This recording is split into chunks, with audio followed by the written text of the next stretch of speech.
하나님 아버지 감사합니다.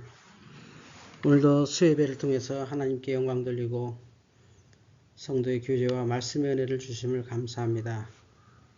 문명의 이기 인터넷 유튜브를 통해서 함께 예배하오니 성부 성자 성령 하나님 은총 베풀어 주시고 오늘부터 시작되는 송이설 목사님의 팀 켈러 강의를 통하여 더 큰 은혜 믿음의 확장이 있게 하여 주시옵소서. 모든 과정 주께서 함께 하시길 원하며 예수님의 이름으로 기도하옵나이다. 아멘. 사도신경. 나는 전능하신 아버지 하나님, 천지의 창조주를 믿습니다. 나는 그의 유일하신 아들, 우리 주 예수 그리스도를 믿습니다. 그는 성령으로 잉태되어 동정녀 마리아에게서 나시고 본디오 빌라도에게 고난을 받아 십자가에 못 박혀 죽으시고 장사된 지 사흘 만에 죽은 자 가운데서 다시 살아나셨으며 하늘에 오르시어 전능하신 아버지 하나님 우편에 앉아 계시다가 거기로부터 살아있는 자와 죽은 자를 심판하러 오십니다. 나는 성령을 믿으며 거룩한 공교회와 성도의 교제와 죄를 용서받는 것과 몸의 부활과 영생을 믿습니다. 아멘. 찬송가 327장 찬양 드리겠습니다.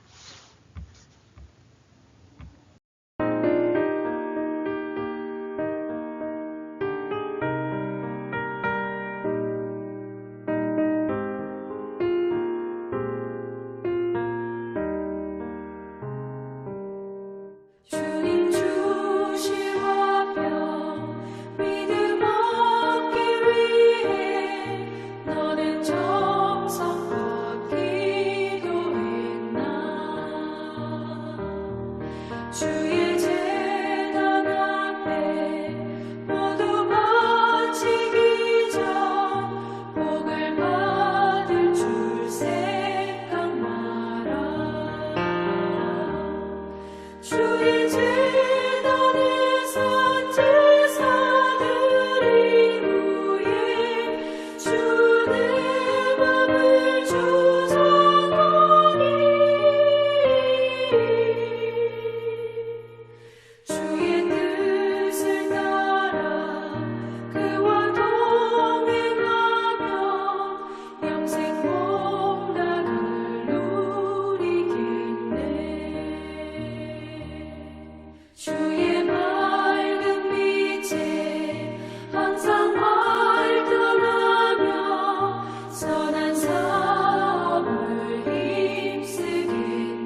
창세기 11장 1절에서 9절입니다.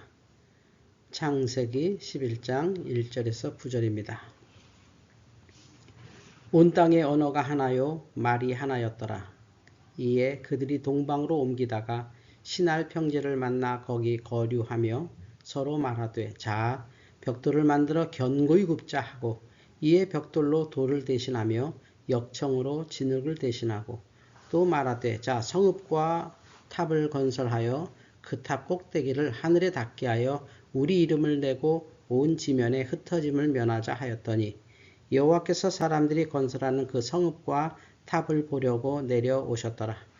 여호와께서 이르시되 이 무리가 한 족속이요 언어도 하나이므로 이같이 시작하였으니 이후로는 그 하고자 하는 일을 막을 수 없으리로다. 자 우리가 내려가서 거기서 그들의 언어를 혼잡하게 하여 그들이 서로 알아듣지 못하게 하자 하시고 여호와께서 거기서 그들을 온 지면에 흩으셨으므로 그들이 그 도시를 건설하기를 그쳤더라. 그러므로 그 이름을 바벨이라 하니 이는 여호와께서 거기서 온 땅의 언어를 혼잡하게 하셨음이니라. 여호와께서 거기서 그들을 온 지면에 흩으셨더라. 아멘. 안녕하세요. 송인설입니다. 팀 켈러 회의주의자에게 말하다 강의에 오신 여러분을 환영합니다. 오늘은 팀 켈러의 하나님을 말하다 프롤로그를 중심으로 왜 이 강의를 하게 되었는지 소개하려 합니다. 원제는 The Reason for God, 하나님을 믿을 이유, 이런 내용인데요. 1989년 뉴욕 맨하튼에서 리디머 장로교회를 개척하고 거의 20년이 지나서 쓴 책입니다. 2008년 출판되었습니다. 저자 팀 켈러 목사를 소개하는데요. 1950년 펜실베니아주 알렌타운에서 출생했습니다. 1968년 머크넬 대학교에 들어가 68 혁명을 경험했고 IVF에서 회심했습니다. 고든 코누엘 신학교에서 신학을 공부하고 PCA 교단에서 안수를 받았습니다. 1970년대 중반 10년 동안 버지니아주 작은 마을에서 목회하고 웨스트민스터 신학교에서 목회학 박사 디민 학위를 받았습니다. 1980년대 중반 웨스트민스터 신학교에서 설교학 교수로 있었습니다. 1989년 뉴욕 맨하튼에서 리디머 장로교회를 개척하고 부흥을 경험하고 100여 개의 교회 개척을 도운 선교적 교회를 일으켰습니다. 2017년 리디머 장로교회를 사임하셨습니다. 2020년 5월 췌장암 진단을 받으시고 기도하며 치료받고 있습니다. 프롤로그 제목이 의심과 믿음 사이에서 씨름하는 이들에게 이렇게 되어 있네요. 회의하는 구도자에게 이렇게 보낸 글 같지요. 팀 켈러는 미국이 진보적 자유주의와 전통적 보수주의 사이에서 양극화가 심하게 진행되고 있다고 우려했습니다. 진보 쪽에서는 이렇게 말한다. 근본주의가 급속하게 성장하고 있어서 불신앙이 비난받는 분위기이다. 정치가 우편향으로 돌아섰으며 대형교회가 이를 뒷받침하고 정통파 크리스천들이 판세를 좌우한다. 보수 쪽에서는 이렇게 말한다. 사회가 점점 회의적이고 다원화되어 가고 있다. 주요 대학과 미디어 기업과 엘리트 조직이 심하게 세속화되었으며 그들이 문화를 지배하고 있다. 팀 켈러는 미국에서 두 세력이 서로를 비난하고 있으나 세속주의와 기독교 정통신앙이 동시에 성장하고 있다. 이렇게 진단했습니다. 대학과 일부 칼리지들이 대부분 세속주의로 기울었음에도 불구하고 학계의 일부에서는 종교적 신앙이 점점 자리를 잡아가고 있다. 미국 철학 교수와 철학 교사의 10 내지 25%는 정통 크리스천이다. 30년 전만 해도 고작 1%에 지나지 않았었다. 세상은 양극화가 진행 중이다. 한쪽은 더 신앙적이 되어가고 있고 다른 한편은 덜 신앙적인 방향으로 흘러간다. 과학기술이 발전하면 세속주의가 따라오게 마련이라는 세속화 논리는 이제 폐기되거나 철저하게 제고되기에 이르렀다. 팀 켈러는 1968년 머크넬 대학교에 가서 경험한 고뇌를 토로했습니다. 버크넬 대학교는 세련되고 자유주의적인 학교였다. 역사와 철학 관련 학과들은 급진적이었다. 프랑크푸르트 학파가 내세우는 신마르크스주의 비평이론이 지배하고 있었다. 사회운동은 매력적이었고 미국 부르주아 사회를 향한 비판은 강렬했다. 하지만 그들의 철학적 기반은 매우 혼란스러웠다. 팀 켈러는 대학에서 진보적 입장과 보수적 입장이 둘 다 치명적 오류를 갖고 있는 것처럼 보였다. 이렇게 말했습니다. 사회 정의에 한없이 뜨거운 열정을 쏟는 이들은 도덕적 상대주의자들이었다. 윤리적으로 반듯하다 싶은 이들은 세상에서 벌어지고 있는 억압 문제에 관심이 없었다. 진보적 입장이 매력적이었으나 이런 질문을 일으켰다. 윤리가 상대적이라면 유독 사회 정의만 절대적이어야 할 까닭이 있을까? 전통적 교회도 자가당착인 것은 마찬가지였다. 정통을 자부하면서 남부에서 자행되는 인종차별을 지지하는 교회로 돌아갈 수는 없었다. 팀 켈러는 대학에 다니면서 지성적 장벽, 내면적, 개인적 장벽, 사회적 장벽이라는 세 가지 장벽에 부딪혀 고생했다 이렇게 말하네요. 첫째는 지성적 장벽이다. 기독교 신앙에 대한 까다로운 질문이 앞을 가로막았다. 다른 종교들은 어떻게 되는가? 악과 고통은 또 어떤가? 사랑이 많다는 하나님이 어떻게 인간을 심판하고 벌 줄 수 있는가? 어째서 무작정 믿으라고만 하는가? 이런 이슈들을 둘러싸고 두 진영에서 내놓은 책들을 읽고 주장들을 살피면서 기독교 신앙을 이해하게 되었다. 둘째는 내면적이고 개인적인 장벽이었다. 어린 시절에는 다른 이들의 권위에 기대어 신앙의 타당성을 찾을 수 있었지만 어른이 되면서 개인적이고 직접적인 체험도 절실하게 필요해졌다. 인격적으로 하나님의 임재를 느껴본 적은 없었다. 스스로의 필요, 개인의 흠과 문제들을 인식해가는 과정이 고통스러웠다. 실망과 실패의 연속이었다. 셋째는 사회적 장벽이었다. 나는 제3진영을 찾았다. 세상의 정의를 실현하는 데 관심을 기울이지만 주관적 감정들이 아니라 하나님의 본성에서 토대를 찾는 크리스천 집단을 절박하게 찾아 헤맸다. 늘 제3진영을 갈망했기 때문에 새로운 공동체를 빚고 이끄는 데 관심을 갖게 되었다. 그러자면 사역을 해야 했고 결국 학업을 마친 지 수년 만에 목회 현장에 뛰어들게 되었다. 팀 켈러는 1990년대 맨하튼에서 부흥을 경험했다. 이렇게 간증을 합니다. 1980년대 후반 아내 캐시와 함께 어린 세 아들을 데리고 뉴욕 맨하튼으로 터를 옮기고 교회에 다니지 않는 수많은 이들 대상으로 새로운 교회를 시작했다. 자유주의적이고 예민한 도시였다. 혼자 사는 젊은이와 비전통적인 가구들로 구성되어 있었다. 회의주의자들, 냉소주의자들이 가득 차 있었다. 중산층이 빠져나가고 세련된 지식층과 히피, 부유층과 빈곤층만 남은 도시였다. 이런 도시에 1989년 리디머 장로교회를 시작했고 18년 후 2007년 말 출석교인이 5천 명에 이르고 인접한 대도시에 수십 개의 자매 교회를 둔 커다란 공동체로 성장했다. 교인들은 다양한 인종 출신으로 평균 연령 30세 정도였고 싱글의 비율이 70%에 육박했다. 그 사이 정통 신앙을 내세우는 교회들이 맨하튼에 수십 개, 인근 지자체 4곳에서 수백 개나 생겼다. 최근 몇 년 동안 아프리카계 그리스도인이 뉴욕시에 100군데 이상 교회를 세웠다. 놀라서 입이 다물어지지 않는다. 뉴욕 맨하튼에서 회의주의자와 신앙인들 모두 스스로의 존재가 위협받는다고 느끼는 문화적 시점이 왔다.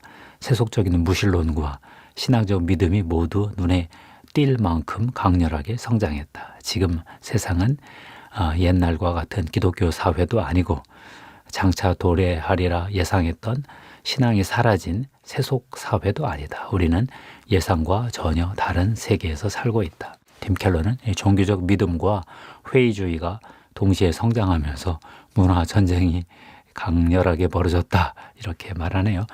회의주의를 강화하려는 세력과 신앙을 굳히려는 진영의 관계는 교착 상태에 빠졌으며 정중한 태도와 대화 확대를 요구하는 식으로는 더 이상 문제를 해결할 수 없게 되었다.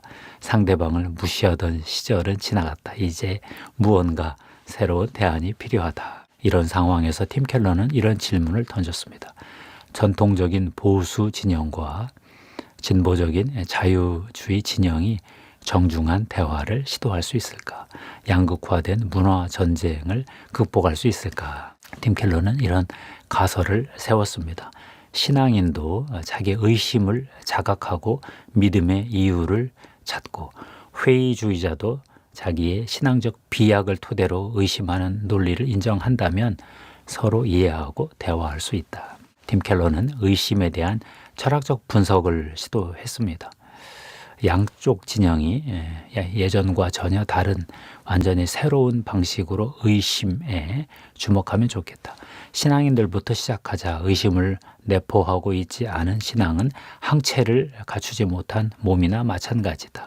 태평하게 열심히 사는 크리스천은 너무 바쁘거나 무관심해서 믿음의 이유를 둘러싼 까다로운 질문을 던지지 않는다. 그러다 비극적인 일을 경험하거나 영리한 회의주의자들의 질문에 부딪히면 그제야 스스로 무방비 상태임을 깨닫는다. 오랜 세월에 걸쳐 내면의 의심에 참을성 있게 귀를 기울이지 않으면 신앙은 하룻밤 사이에도 무너질 수 있다. 회의는 긴 성찰을 거쳐 정리해야 한다. 신앙인은 의심을 자각하고 실험할 필요가 있다. 제 것만이 아니라 친구와 이웃의 의심까지 끌어안아야 한다. 선대로부터 물려받은 신앙을 그대로 믿는 것만으로는 충분치 않다. 믿음에 배치되는 생각들과 힘겨운 싸움을 벌여야만 믿을 이유, 신앙의 기초가 마련되는 법이다. 의심을 품고 있는 다른 사람을 존중하고 이해하게 된다. 회의주의자들 역시 자기 논리 밑바닥에 깔린 모종의 신앙을 짚어봐야 한다. 의심은 일종의 대체 신앙이다. 리플레이스먼트 페이스이다. B라는 믿음을 갖고 있지 않는다면 A라는 신앙을 의심할 수 없다. 팀 켈러는 세 가지 주장을 예로 들었는데요. 1. 참다운 신앙이 세상에 오직 하나뿐일 리 없다. 이런 이유로 기독교 신앙을 의심한다면 그 말 자체가 신앙 행위임을 인정해야 한다. 아무도 그런 주장을 경험적으로 입증할 수 없다. 누구나 받아들여야 할 보편적 진리도 아니다. 중동에 가면 왜 그럴 수 없는데? 라는 반응이 돌아올 것이다. 기독교 신앙이 표방하는 A라는 교리를 의심하는 이유는 B라는 실종할 수 없는 또 다른 믿음을 가지고 있는 까닭이다. 모든 의심은 신앙적 비약을 토대로 삼는다. 2. 절대적인 윤리 기준이 있다는 얘기를 도저히 받아들일 수 없어서 기독교를 믿지 않는다. 누구나 스스로 도덕적인 참과 거짓을 결정해야 한다. 그러나 이런 주장에 동의하지 않는 이들도 있다. 이들에게 이 주장을 입증할 수 있는가? 그건 신앙적 비약이다. 정치적 영역에서만이 아니라 윤리적 차원에서도 개인의 권리가 보장되어야 한다는 확신일 뿐이다. 세 번째, 아무리 뜯어봐도 하나님이 믿어지지 않는다. 하나님 따위는 필요 없고 거기에 대해 생각하는 것도 흥미가 없다. 이런 사고 이면에는 나에게 필요하지 않으면 하나님이 있든 없든 아무 상관이 없다는 확신이 있다. 이것도 역시 신앙적 비약이다. 신앙과 행동에 책임을 지라고 요구하는 어떤 신도 존재하지 않는 삶을 살고 있다는 얘기일 뿐이다. 공평하려면 회의 그 자체에 대해서도 회의해야 한다. 의심을 의심하라는 얘기입니다. 기독교 신앙을 의심하는 근거를 확실하게 파악하라. 스스로 품은 회의가 겉보기만큼 견고하지 않다는 사실을 알게 될 것이다. 그래서 팀 켈러는 회의주의자와 신앙인 모두에게 자기 믿음의 토대를 검토하라 이렇게 권면했습니다. 회의주의자들에게 무신론의 토대가 되는 맹목적 믿음을 붙들고 씨름할 것을 추천한다. 신앙인들에게는 개인적이고 문화적인 반론과 맞붙어 보기를 당부한다. 길을 끝까지 가고 나면 회의주의자나 신앙인의 자리에 그대로 머물지라도 예전보다 더 또렷하고 겸손하게 그 입장을 지킬 것이다. 상대방을 향해 지금껏 없었던 이해와 공감, 존중을 품을 것이다. 믿는 자나 믿지 않는 자나 서로를 폄훼하지 않으면서 의견 차이를 더 분명하게 확인할 것이다. 이런 일은 양 진영에서 상대방의 논지를 가장 강력하고 긍정적인 형태로 표현하는 법을 배울 때 일어난다. 그건 작은 일이 아니다. 팀 켈러는 자신이 친히 이렇게 의심하면서 자신이 가진 신앙적 토대를 살펴보는 시험을 통과했다. 이렇게 고백했습니다. 나는 설교와 개인적 대화를 모두 동원해 회의주의자들이 저마다 가진 신앙적 토대들을 살펴보도록 도왔다. 나도 그들의 매서운 비판 앞에 내 믿음의 기초들을 드러내 보이려고 노력했다. 팀 켈러는 이런 여정에서 영적인 제3의 길을 발견했다고 고백했습니다. 뉴욕에서 목회자로서 발을 디딘 지 얼마 안 돼서 새로운 사실을 깨달았다.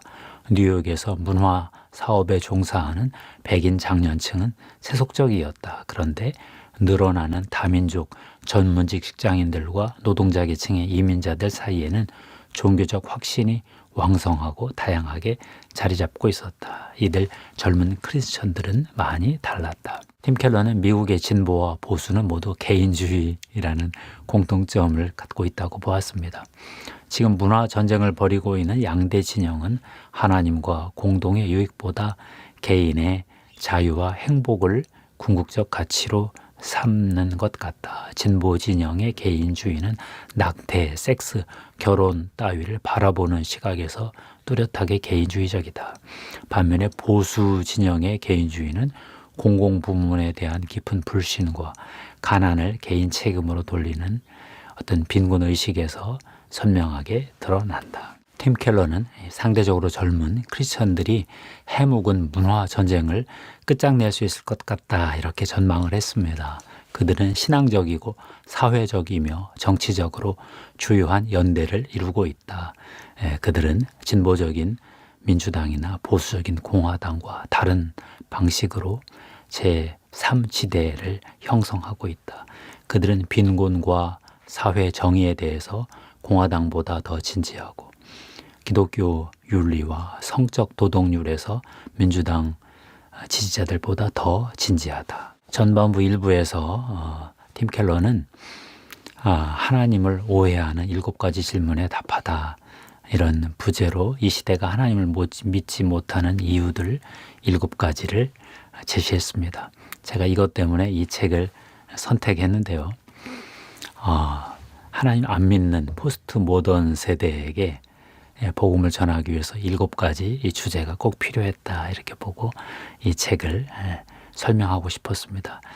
7가지 질문은 이런 건데요. 1. 배타성, 기독교에만 구원이 있다는 것이 말이 되는가? 2. 악과 고통, 하나님이 선하다면 왜 세상에 고통을 허락하시는가? 3. 속박, 기독교는 인간의 자유를 옥죄는 오랏줄인가? 4. 기독교의 불의, 교회에 다니는데도 왜 불의한가? 5. 심판, 사랑의 하나님이 어떻게 인간을 지옥으로 보내실 수 있는가? 6. 과학과 기독교, 과학이 기독교 신앙이 틀렸음을 증명해내는 것이 아닌가? 7. 성경, 성경의 기적을 어떻게 곧이곧대로 믿을 수 있는가? 앞으로 이 책에서 팀 켈러는 이 질문을 다루는 것입니다. 이분의 논지가 참 재밌죠. 신앙인도 자기 의심을 자각하고 믿음의 이유를 찾자. 회의주의자도 자기들이 신앙적 비약을 하고 있다는 것을 알고 의심의 이유, 토대를 다시 한번 검토하라. 그러면 서로 좀 대화 좀 해보자. 상당히 가능성이 있죠. 이 책을 읽고 저는 이런 걸 생각해 보았습니다. 의심도 믿음의 일종이다. 이 말이 참 설득력이 있었고요. 미국은 진보주의적 세속주의도 강하고 신앙 부흥도 강하다는 말에 부러움을 느꼈습니다. 우리 한국은 진보와 보수가 싸우는 틈바구니에서 교회가 쇠락하고 있지요. 그러다 보니 참 탄식이 나오고요. 팀 켈러가 회의주의자들에게 자기 의심의 토대가 타당한 것인지 검토해보라. 이 도전이 참 담대하게 느껴졌습니다. 크리스천들에게는 자기 의심의 본질을 파고들며 믿을 이유를 충분히 찾으면서 하나님을 믿으라. 도전했는데 참 이것도 좋았습니다. 이 포스트 모던 세대의 복음을 전하는 다음 세대 사역자들은 팀 켈러가 뉴욕 맨하튼에서 회의주의자들과 나누었던 이 대화, 이 재료가 참 필요하다, 도움이 되겠다 싶어서 이 책을 소개하게 된 것입니다. 이제 앞으로 7번에 걸쳐서 이 주제들을 다뤄보겠습니다. 감사합니다. 하나님께 영광 돌립니다.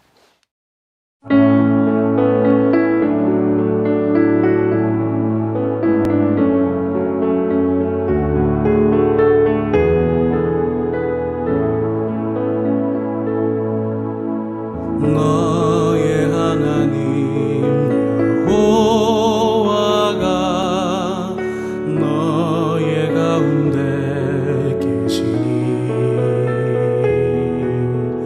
그는 구원을 베푸실 전능자시라.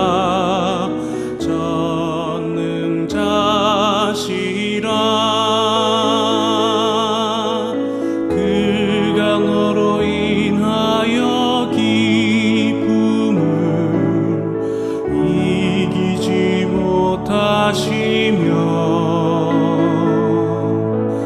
너를 잠잠히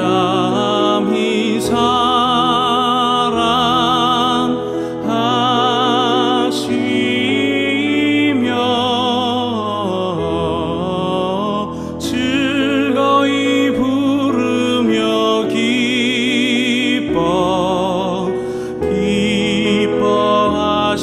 기뻐하시리라. 너의 하나님 여호와가 너의 가운데 계시니 그는 구원을 베푸실 전능자시라.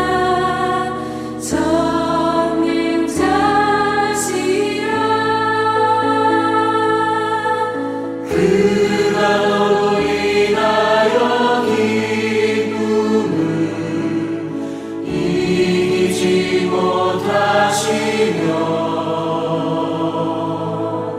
너를 잠잠히 사랑하시며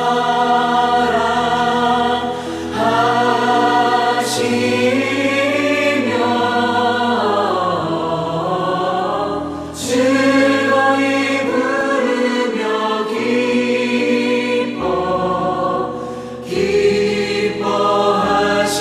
기뻐하시리라. 그가 너로 인하여 기쁨을 이기지 못하시며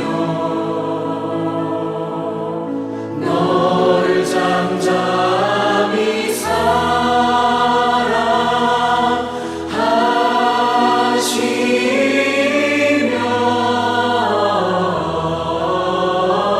즐거이 부르며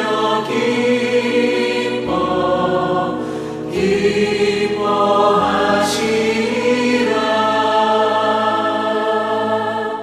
즐거이 부르며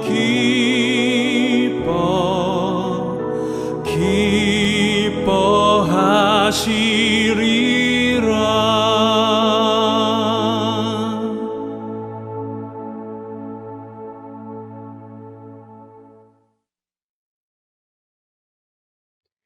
이제 주기도문으로 수요예배 마치겠습니다.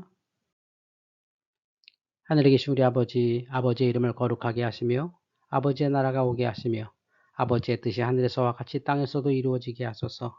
오늘 우리에게 일용할 양식을 주시고 우리가 우리에게 잘못한 사람을 용서하여 준 것 같이 우리 죄를 용서하여 주시고 우리를 시험에 빠지지 않게 하시고 악에서 구하소서. 나라와 권능과 영광이 영원히 아버지의 것입니다. 아멘.